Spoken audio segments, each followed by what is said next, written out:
Hello, bachcho. Let's read this question. The question says, which of the following statement is or are correct?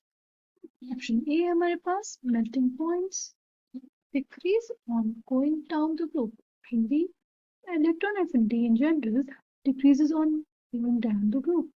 Option C, halogens have highest values of electron affinity and ionization energy in their respective periods. Option D, alkali metals have lowest values of ionization energy in their respective periods. The key concept for this question is ionization energy.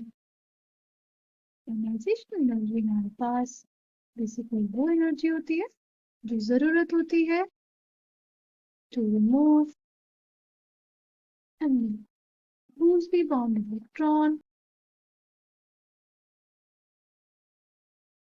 from outermost shell of a isolated gas atom. किसी भी isolated gaseous atom से loosely bound electron को निकालने के लिए जो हमें energy चाहिए होती है वो हमारी आयनाइजेशन एनर्जी होती है। जो हमारी पीरियोडिक टेबल होती है उसमें सबसे कम आयनाइजेशन एनर्जी होती है हमारे सबसे कम होती है हमारी एल्कली मेटल्स के लिए। ऐसा क्यों होता है? सी जो एल्कली मेटल्स होते हैं ना उनका साइज बहुत बड़ा होता है। उनका size is largest in their respective period. किसी भी रिस्पेक्टिव पीरियड में हमारे पास जो एल्कली मेटल्स होते हैं उनका साइज सबसे ज्यादा होता है। इस वजह से उनसे इलेक्ट्रॉन को निकालना आसान होता है। जब साइज बड़ा रहेगा तो हमारा जो न्यूक्लियर चार्ज होगा वो कम लगेगा। इस वजह से आराम से जो इलेक्ट्रॉन है वो निकल जाएगा। तो इस वजह से जो एल्कली मेटल्स हैं they have lowest values of ionisation energy. Okay, और जो हाईएस्ट होती है वैल्यूज एनर्जी की वो होती है हमारे नोबल गैसेस के लिए। Highest values of ionisation energy. तो जो हमारा ऑप्शन बी है वो करेक्ट हो जाएगा। ऑप्शन सी है इसमें किसकी बात की गई? हैलोजेंस की। जो हैलोजेंस होते हैं उनकी इलेक्ट्रॉन एफिनिटी से ज्यादा होती है।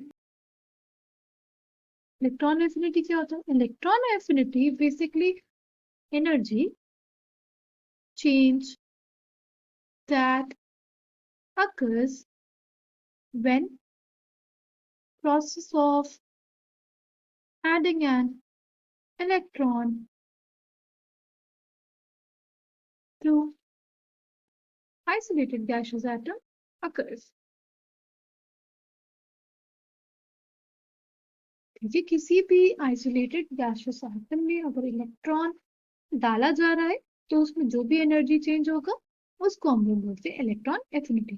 तो जो हैलोजेंस होते हैं ना उनको सिर्फ एक इलेक्ट्रॉन की जरूरत होती है अपना ऑक्टेट पूरा करने के लिए, स्टेबलाइज होने के लिए। इस वजह से उनकी जो इलेक्ट्रॉन एफिनिटी हमारे पास होती है वो सबसे ज्यादा होती है। ठीक है, इलेक्ट्रॉन को पाने की चाहत, तो इस वजह से उनके अंदर इलेक्ट्रॉन एफिनिटी सबसे ज्यादा होती है।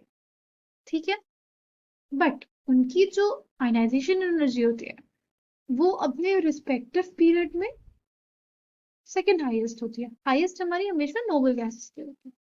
ठीक, इसलिए स्टेटमेंट सी जो हमारा वो गलत हो जाएगा। Electron affinity down the group.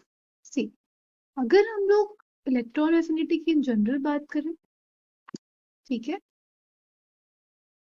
तो इलेक्ट्रॉन एफिनिटी जो होती है वो नीचे जाने पे हमारी डिक्रीज होती है। सी, अगर हमारे पास एक छोटा एलिमेंट है और एक बड़ा एलिमेंट है, लाइक ये तो ए जो है हमारा साइज में छोटा है, लाइक इसकी वजह से जो इसके इलेक्ट्रॉन्स होंगे वो किसी नए इलेक्ट्रॉन को आने नहीं देंगे, राइट, क्योंकि इसमें जो इलेक्ट्रॉन्स है वो पास है।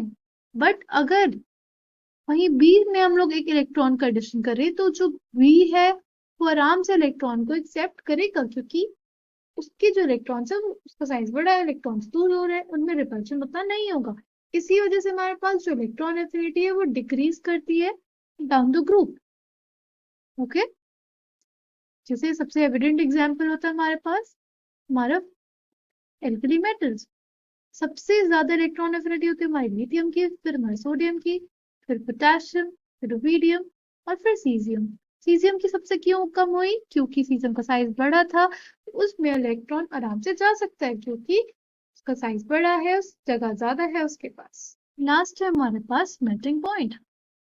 जो हमारे एल्कली मेटल्स होते हैं उसमें तो डाउन द ग्रुप जाने पर डिक्रीज होता है, बट फॉर हैलोजेंस ये मेल्टिंग पॉइंट इंक्रीज होता है, यानी आयोडीन का सबसे ज्यादा होता है, फिर हमारा ब्रोमीन, फिर हमारा क्लोरीन और फिर fluorine. Okay, coming back to the question. जो क्वेश्चन में क्या पूछा था, कौन से स्टेटमेंट्स करेक्ट है, तो पहला हमारे पास इनकरेक्ट हो जाएगा कि डिक्रीज करता है, नहीं, हर समय डिक्रीज नहीं करता। ऑप्शन बी हमारे पास electron affinity in general decreases on going down the group, ये स्टेटमेंट हमारे पास करेक्ट है। ऑप्शन सी हमारे पास halogens have highest values of electron affinity and ionisation energy in their respective periods, ये हमारे पास इनकरेक्ट है। उनकी हाईएस्ट इलेक्ट्रॉन एफिनिटी की तो वैल्यू होती है, पर आयनाइजेशन एनर्जी की जो हाईएस्ट वैल्यू होती है वो हमारी नोबल गैसेस की होती है। फिर हमारे पास option D, alkali metals have lowest values of ionization energy in their respective periods. This statement is also correct. Correct answers for this question are option B and option D. I hope you understood it well. Thank you and all the best.